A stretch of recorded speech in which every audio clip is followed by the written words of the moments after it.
चलिए दोस्तों, आज का इस पार्ट 16 में देखेंगे कि 50 ऑब्जेक्टिव दिए रहेंगे, ठीक।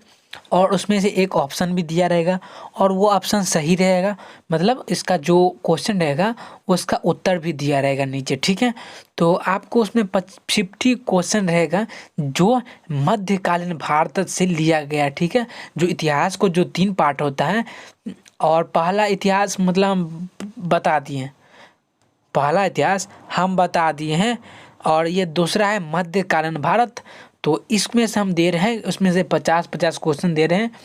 अभी तक मैंने 2-3 अपलोड कर चुके हैं, तो आशा करता हूँ कि आप लोग अच्छे से मेहनत किए होंगे। चलिए दोस्तों, अगर इस चैनल पर नए हो तो प्लीज़ चैनल को सब्सक्राइब जरूर कीजिए और बेल आइकन को जरूर दबा लीजिए, ठीक है दोस्तों। चलिए दोस्तों, आज का क्वेश्चन दोस्तों, क्वेश्चन का रैंक नंबर कि दिल्ली के किस सुल्तान ने घोरों को दागने की और सैनिकों का हुलिया यानी पहचान चिन्ह जो है वह रखने की प्रथा चलाए। दोस्तों, क्वेश्चन अच्छे से समझिए कि दिल्ली के किस सुल्तान ने, दिल्ली को जो सुल्तान था वह सुल्तान का नाम क्या था जिसने घोरों को दागने की और सैनिकों का हुलिया यानी जो पहचान चिन्ह जो है वह रखने की प्रथा चलाई। तो इसका सही उत्तर क्या है दोस्तों? अलाउद्दीन खिलजी। अलाउद्दीन खिलजी। अगर परीक्षा में पूछेगा तो आप मारिएगा क्या, या आप लिखिएगा अलाउद्दीन खिलजी, ठीक है। चलिए दोस्तों, 2 नंबर क्वेश्चन देखते हैं क्या कर आगे कि दिल्ली सल्तनत के किस सुल्तान ने सैनिकों को वेतन के बदले इक्ता देने की शुरुआत की? दिल्ली सल्तनत के किस सुल्तान ने सैनिकों को वेतन के बदले इक्ता यानी जो रुपया धनराशि होता है उसको इक्ता बोला जाता है। तो दिल्ली सल्तनत के किस सुल्तान ने सैनिकों को वेतन के बदले इक्ता देने की शुरुआत की? तो इसका सही उत्तर क्या है दोस्तों? इल्तुतमिश, ठीक है।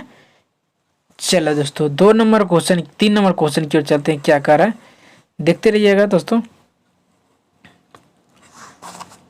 कह रहा है दिल्ली के किस सुल्तान ने इल्तुतमिश द्वारा प्रारंभ इक्ता प्रथा को समाप्त कर सैनिकों को नकद वेतन देने की प्रथा की शुरुआत की? दिल्ली के जो मतलब जो सुल्तान थे, तो उस सुल्तान का नाम बताना है जिसने इल्तुतमिश द्वारा प्रारंभ इक्ता प्रथा को समाप्त कर सैनिकों को नकद वेतन देने की प्रथा की शुरुआत की। पहले वेतन के बदले, इससे पहले क्वेश्चन देखे थे कि वेतन के बदले इक्ता दिया जा रहा था। अब जब सुल्तान ने इल्तुतमिश द्वारा जो प्रारंभ किया वह इक्ता प्रथा को समाप्त भी कर दिया और सैनिकों को बदले में नकद देने की प्रथा की शुरुआत की, ठीक है। तो इस किसने किया था? जो दिल्ली के जो सुल्तान थे उसने किया था। तो उस सुल्तान का नाम क्या था? तो इसका सही उत्तर क्या है दोस्तों?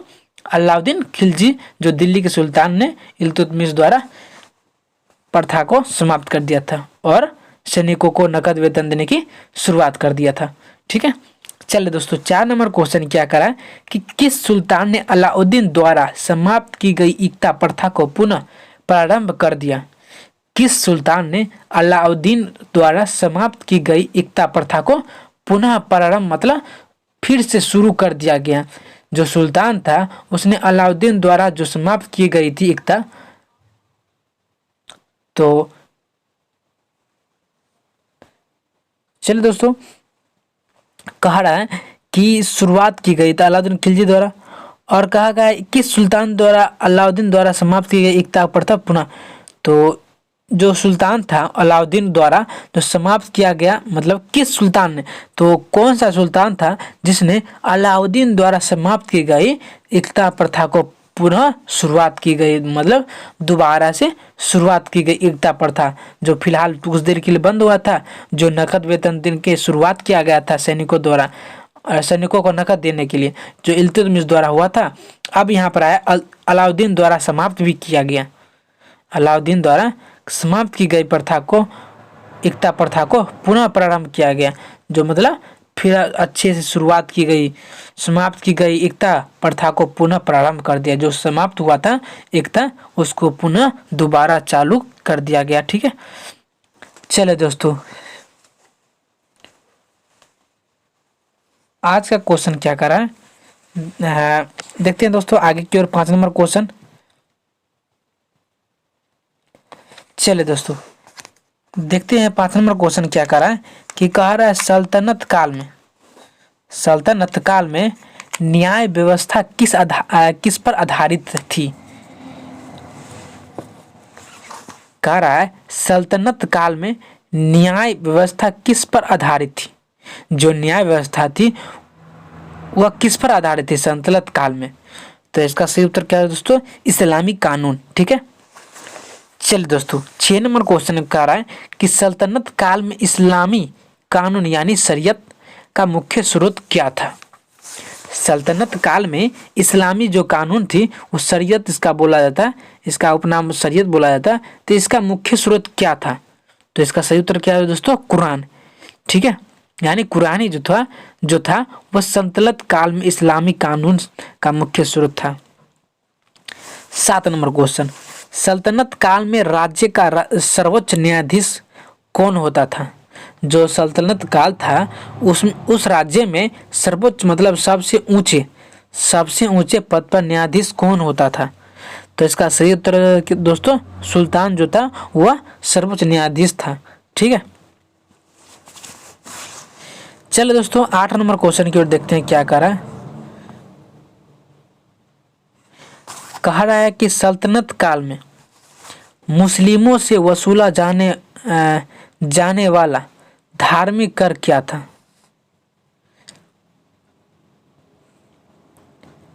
सल्तनत काल में मुस्लिमों से वसूला जाने वाला, सॉरी यहाँ पर जाने वाला लिखा गया, जाने वाला होता, तो आप लोग सही कर लीजिएगा, यहाँ पर जाने वाला होता। तो चलिए दोस्तों अच्छे से फिर समझा देते हैं क्या कर रहा है क्वेश्चन कि सल्तनत काल में मुस्लिमों से वसूला जाने वाला धार्मिक कर क्या था। जो धार्मिक कर था वह क्या था। तो इसका सही उत्तर क्या है दोस्तों, ज़कात। क्या हो जाएगा, ज़कात। ठीक है, चलिए दोस्तों आगे के क्वेश्चन चलते हैं। क्या कह रहा है कि कह रहा है सल्तनत काल में गैर मुस्लिमों से वसूला जाने वाला धार्मिक कर क्या था। सल्तनत काल में जो गैर मुस्लिमों से वसूला जाने वाला जो धार्मिक कर था उसे क्या कहा जाता है। उस धार्मिक कर का क्या था, धार्मिक कर क्या था। तो इसका सही उत्तर क्या है दोस्तों, जजिया। ठीक है, यह क्या हो जाएगा, जजिया। यानी सल्तनत काल में गैर मुसलमानों से वसूला जाने वाला धार्मिक कर क्या था दोस्तों, तो जजिया। ठीक है, चलिए दोस्तों 10 नंबर क्वेश्चन की ओर देखते हैं क्या कर रहा है। कह रहा है दिल्ली सल्तनत में भू राजस्व वसूली के लिए सर्वोच्च ग्रामीण अधिकारी कौन था। दिल्ली सल्तनत में भू राजस्व वाले वसूली के लिए सर्वोच्च मतलब सबसे ऊपर या सबसे अधिक ग्रामीण अधिकारी कौन था। सबसे ऊंचे ग्रामीण अधिकारी कौन था। तो इसका सही उत्तर क्या है दोस्तों, चौधरी। क्या हो जाएगा दोस्तों, चौधरी। तो आप सही उत्तर लगाइएगा दोस्तों, चौधरी। अगर कोई जॉब में अगर पूछ देगा परीक्षा में, सरकारी परीक्षा में, तो आप सही उत्तर दिया जाएगा दोस्तों, चौधरी। ठीक है, चलिए दोस्तों 11 नंबर क्वेश्चन कह रहा है कि सल्तनत काल में इक्ता भूमि की देखभाल तथा उस पर लगान वसूली का कार्य कौन करता था। जो सल्तनत काल था उसमें इक्ता भूमि की देखभाल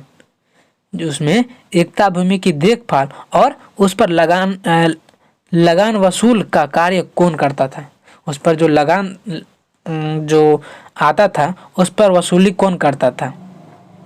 तो इसका सही उत्तर क्या दोस्तों, मुफ्ती और वली। ठीक है, ये दोनों नहीं करता था। ठीक है, चलिए दोस्तों 12 नंबर क्वेश्चन चलते हैं। क्या कर रहा है दोस्तों, अच्छे समझिएगा क्या कर रहा है कि कह रहा है किस मस्जिद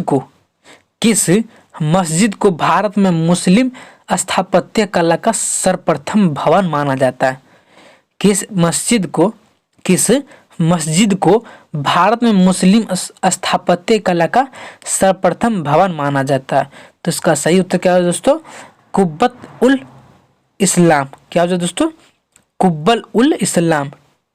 तो इसका और आगे क्या हुआ, निर्माण 1192 ईस्वी में हुआ था इसका निर्माण। ठीक है, यानी क्वेश्चन में पढ़िए दोस्तों कि किस मस्जिद को, मतलब कौन सा मस्जिद था जिसने भारत में मुसलमान स्थापत्य कला का सबसे प्रथम भवन माना जाता है, मतलब सबसे पहला भवन माना जाता है। तो कुबल उल इस्लाम यानी निर्माण हुआ था कब? तो 1192 ईस्वी में हुआ था। ठीक है, चलिए दोस्तों 13 नंबर क्वेश्चन क्या कह रहा है कि किसके मकबरे को इतिहास में, किसके मकबरे को इतिहास में गुंबद के नाम से जाना जाता है। मतलब जो कौन सा मकबरा था जिसमें इतिहास में जो मकबरे का नाम दिया गया, जो गुंबद के नाम से जाना जाता है, तो किसके मकबरे का इतिहास थे? तो मतलब कौन सा इतिहास में, किस मकबरे के इतिहास में ये गुंबद के नाम से जाना जाता है? तो इसका सही उत्तर क्या है दोस्तों? इल्तुतमिश। क्या हो जाए दोस्तों? इल्तुतमिश। ठीक है, चलिए दोस्तों आगे की ओर 14 नंबर देखते हैं क्वेश्चन क्या कर रहा है। कह रहा 1199 ईस्वी में कुतुबुद्दीन ऐबक द्वारा प्रारंभ की गई कुतुब मीनार को किसने पूर्ण किया था? मतलब पूरा बनाया था, तो मतलब पूरा कर दिया था कंप्लीट। तो ये 1199 ईस्वी में कुतुबुद्दीन ऐबक द्वारा प्रारंभ की गई जो कुतुब मीनार था उनको किसने पूर्ण किया, मतलब पूरा किया? तो इसका सही उत्तर क्या है दोस्तों? इल्तुतमिश ने। ठीक है, क्या जगह? इल्तुतमिश ने। चलिए दोस्तों आगे देखते हैं कि कह रहा शेख 15 नंबर कि शेख निजामुद्दीन औलिया के मकबरे पर मस्जिद का निर्माण किस सुल्तान ने करवाया था? तो इसका ऑप्शन सही क्या हो जाए दोस्तों? मोहम्मद बिन तुगलक, यानी शेख निजामुद्दीन औलिया के मकबरे पर मस्जिद का निर्माण मोहम्मद बिन तुगलक जी ने करवाया था। ठीक है, चलिए दोस्तों 16 नंबर क्वेश्चन देखते हैं। 16 नंबर क्वेश्चन के चलते हैं क्या करा है दोस्तों, अच्छे समझिएगा ताकि समझ में आए। और आप जो जॉब की एग्जाम की तैयारी कर रहे हैं तो उसमें एक सरकारी नौकरी में पूछे जाने वाला ये सब प्रश्न होंगे। तो आपसे निवेदन है कि आप लोग अच्छे से मेहनत कीजिए और ये जो मेरा वीडियो है वो वीडियो को आप देखते रहिए ताकि आप जब भी कंपटीशन एग्जाम में बैठे तो आपको मेरा क्वेश्चन कहीं सामने आ जाए तो आप फटाक सीना मार सकते हैं कि इसका आंसर ये होगा। तो दोस्तों आप लोग समझिए और क्वेश्चन में क्या कर रहा है वो भी आप समझिए ताकि आपको समझ में अच्छी तरह से आवे। ठीक है दोस्तों, चलिए दोस्तों 16 नंबर क्वेश्चन की ओर चलते हैं। क्या कर रहा है, देरी न करते हुए आगे की ओर क्वेश्चन चलते हैं। 16 नंबर कि कह रहा है मुराक शाह, यहाँ पर सॉरी यहाँ मुराक होता तो मुराक शाह सैयद तथा सिकंदर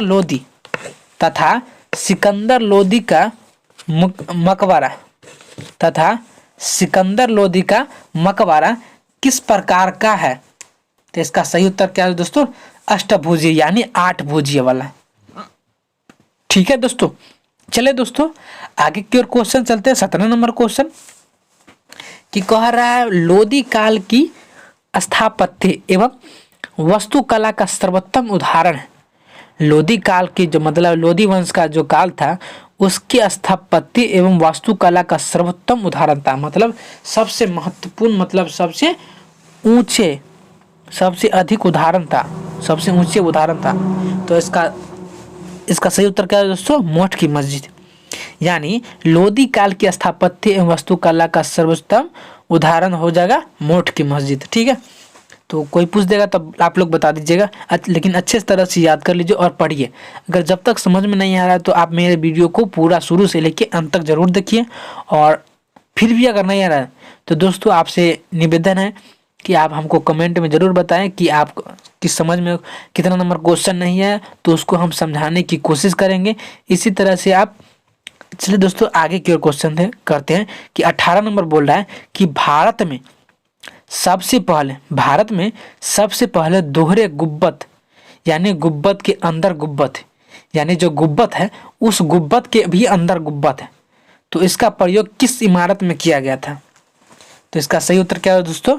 सिकंदर लोदी के मकबरे में। जो सिकंदर लोदी का जो घर था तो उस मकबरे में किया गया था। किस चीज का प्रयोग? तो गुम्बद का प्रयोग। यानी भारत में सबसे पहले दोहरे गुम्बद यानी गुब्बत के अंदर गुब्बत यानी दोहरा गुब्बत, इसका प्रयोग किस इमारत में किया गया था?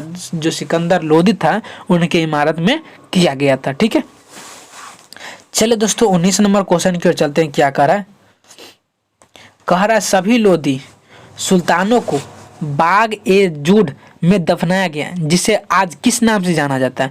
यह मतलब बाग ए जूड में जो दफनाया गया था उसे आप अभी के नाम से किस नाम से जाना जाता है, आजकल के युग में कौन सा नाम से जाना जाता है। तो इसका सही उत्तर क्या है दोस्तों, लादी गार्डन, यानी जो दिल्ली में है। यानी कह रहा है क्वेश्चन कि सभी लोधी सुल्तानों को बाग ए जूड में दफनाया गया, जिसे आज के किस नाम से जाना जाता है, आज फिलहाल में किस नाम से जाना जाता है। इसका सही उत्तर क्या है दोस्तों, लादी गार्डन, यानी जो दिल्ली में है स्थित। ठीक है, चलो दोस्तों 20 नंबर क्वेश्चन देखते हैं कि कह रहा है दिल्ली सल्तनत काल का सर्वाधिक प्रसिद्ध कवि व संगीतज्ञ कौन था। दिल्ली सल्तनत काल का सर्वाधिक प्रसिद्ध कवि और संगीतज्ञ कौन था। तो इसका सही उत्तर क्या है दोस्तों, अमीर खुसरो, यानी ये सबसे अधिक प्रसिद्ध कवि भी थे और सबसे अधिक संगीतज्ञ भी थे। तो कौन थे, तो अमीर खुसरो, यानी दिल्ली सल्तनत काल का था। ठीक है, जो सर्वाधिक प्रसिद्ध कवि था और संगीतज्ञ था भी। ठीक है, चलो दोस्तों इस नंबर क्वेश्चन कह रहा है कि दिल्ली के किस सुल्तान ने सिंहासन पर बैठते समय सामान्य जनता के लिए 21 दिनों का संगीत गोष्ठी का आयोजन किया था। तो इसका सही उत्तर क्या हो दोस्तों, फिरोज शाह, यानी जो दिल्ली के किस सुल्तान ने, तो जो फिरोज शाह जो सुल्तान थे दिल्ली के, उन्होंने ही सिंहासन पर बैठते समय जो सामान्यतः जनता थे उनके लिए क्या, तो 21 दिनों का संगीत गोष्ठी का आयोजन किया था। किस चीज़ का आयोजन किया था, तो संगीत गोष्ठी का आयोजन किया था। कितने दिन के लिए, तो 21 दिनों के लिए। ठीक है, जब सिंहासन पर ये बैठे थे दिल्ली के सिंहासन पर, तो इन्होंने 21 दिनों के लिए रामायण मतलब जो गोष्ठी होता है संगीत गोष्ठी का आयोजन किया था। ठीक है, फिरोज शाह जी ने। ठीक है, चलिए दोस्तों 22 नंबर क्वेश्चन का है कि खलीफा की उपाधि धारण करने वाला दिल्ली का सुल्तान कौन था। तो इसका सही उत्तर क्या हो जाएगा दोस्तों, मुबारक शाह खिलजी। दोस्तों मुबारक शाह खिलजी होता। तो चलिए दोस्तों यहाँ पर खिली लिखा गया। तो चलिए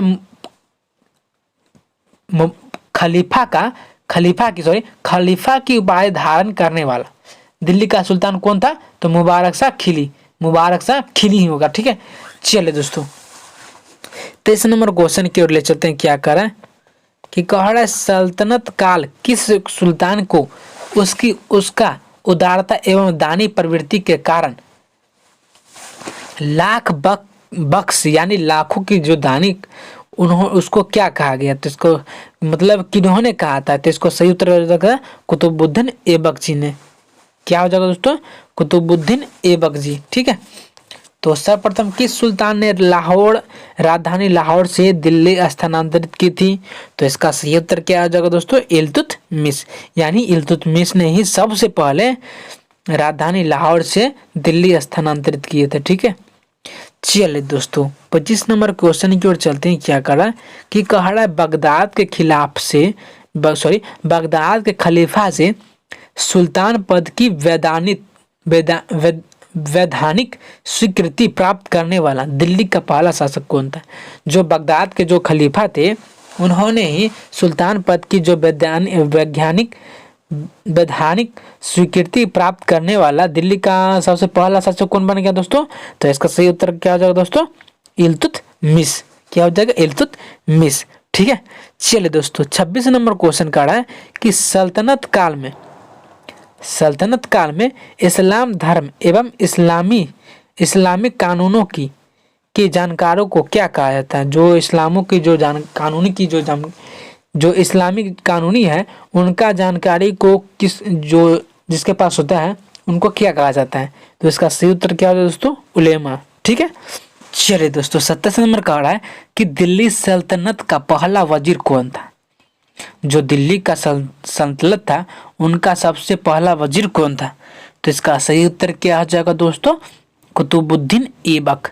क्या हो जाएगा, कुतुबुद्दीन ऐबक, यानी कुतुबुद्दीन ऐबक ही दिल्ली सल्तनत का पहला वजीर था। ठीक है, चलो दोस्तों 28 नंबर क्वेश्चन कह रहा है कि गजे सिकंदरी, तो इसका अर्थ क्या हुआ दोस्तों? गजे सिकंदरी का अर्थ क्या हो जाएगा?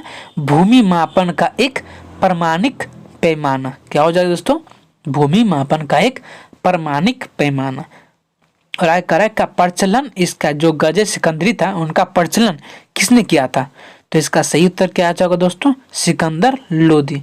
क्या हो जाएगा दोस्तों? सिकंदर लोदी ने। ठीक है, चलिए दोस्तों 29 नंबर क्वेश्चन कह रहा है कि किस इतिहासकार ने सैयद और लोदी काल को मकबरों का युग कहा?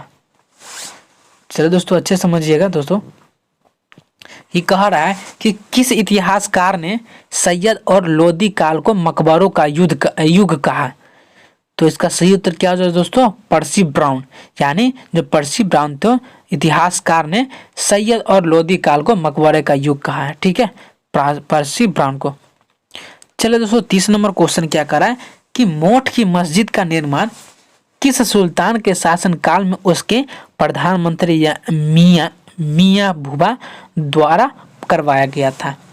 तो इसका सही उत्तर क्या हो जाएगा दोस्तों? सिकंदर लोदी। यानी जो सिकंदर लोदी थे उन्होंने ही मस्जिद का निर्माण कराया था, जो वह शासन काल में उसके प्रधानमंत्री मियाँ भूबा द्वारा करवाया गया था। ठीक है,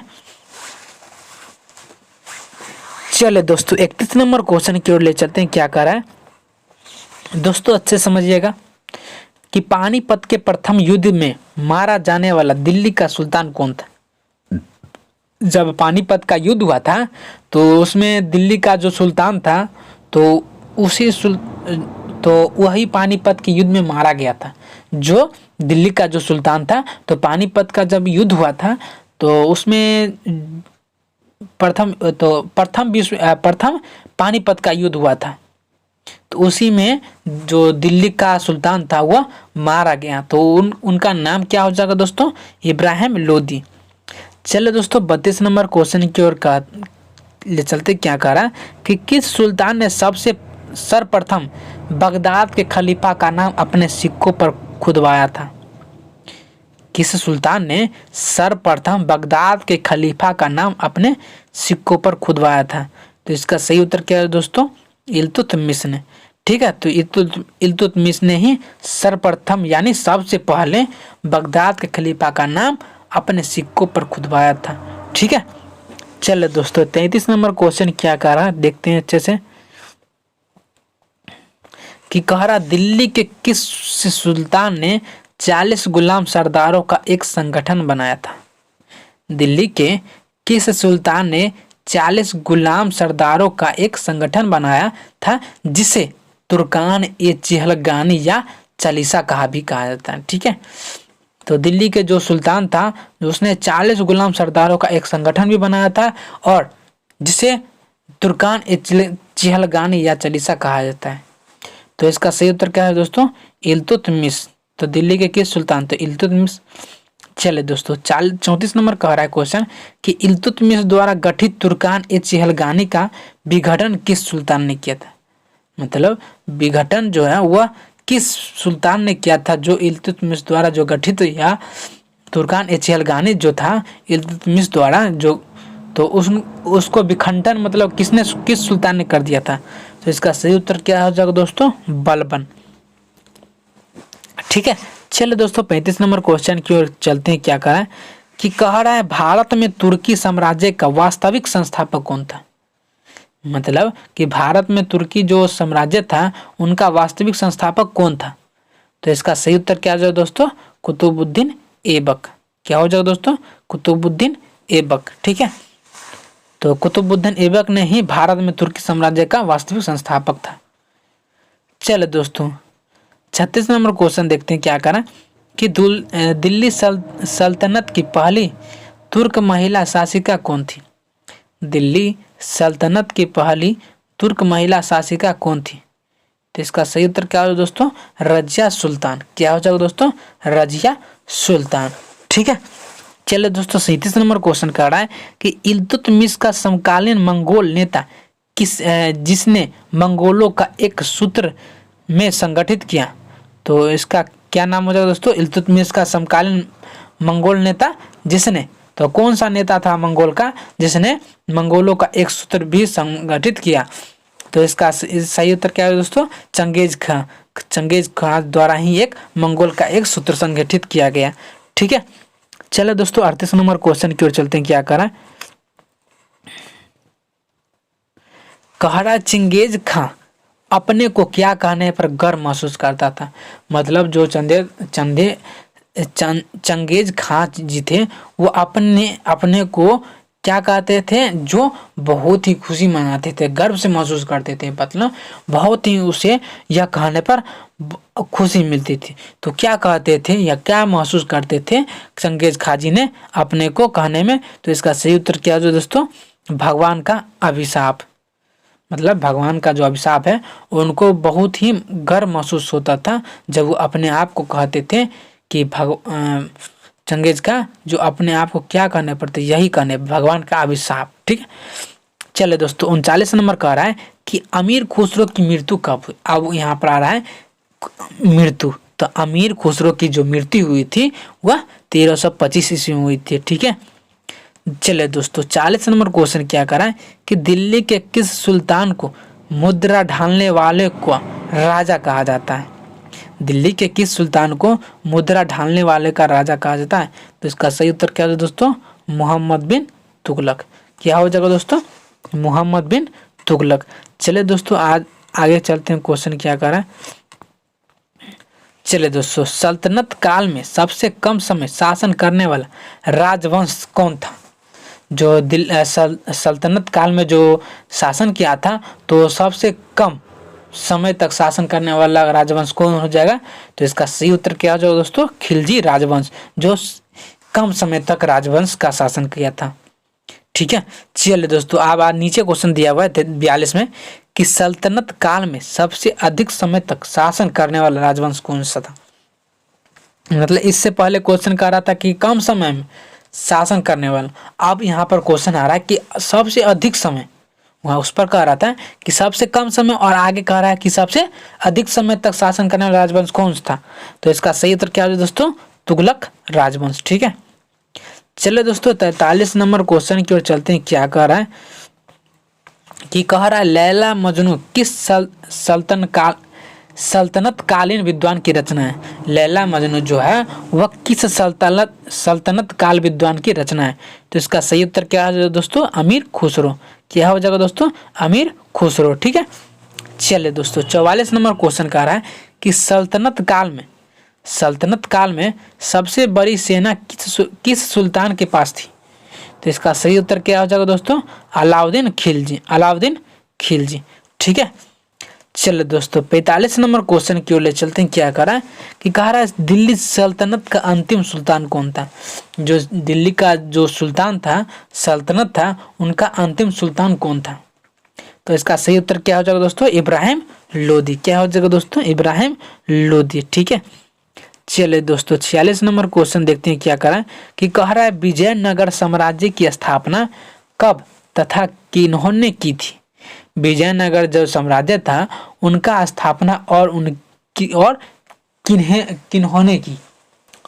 जो विजयनगर साम्राज्य थी उनकी स्थापना और यह किन्होंने की थी, यह किसने की थी। तो इसका सही उत्तर है दोस्तों कब किया गया था विजयनगर साम्राज्य का स्थापना? तो 1336 ईस्वी में। और किन्होंने की थी? तो हरियर और बुक्का जी। ठीक है, ये दोनों मिलकर ये स्थापना किए थे। ठीक है, चलिए दोस्तों 47 नंबर क्वेश्चन कह रहा है कि विजयनगर साम्राज्य की प्रारंभिक राजधानी कहाँ थी।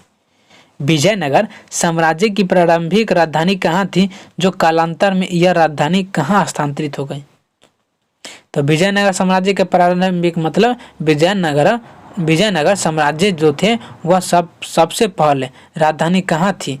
और आगे क्वेश्चन कह रहा है कि कालांतर में यह राजधानी कहाँ स्थानांतरित हो गई थी। मतलब सबसे पहले कालांतर में तो यह राजधानी कहाँ स्थानांतरित हो गई थी, एक जगह से दूसरे स्थान तक।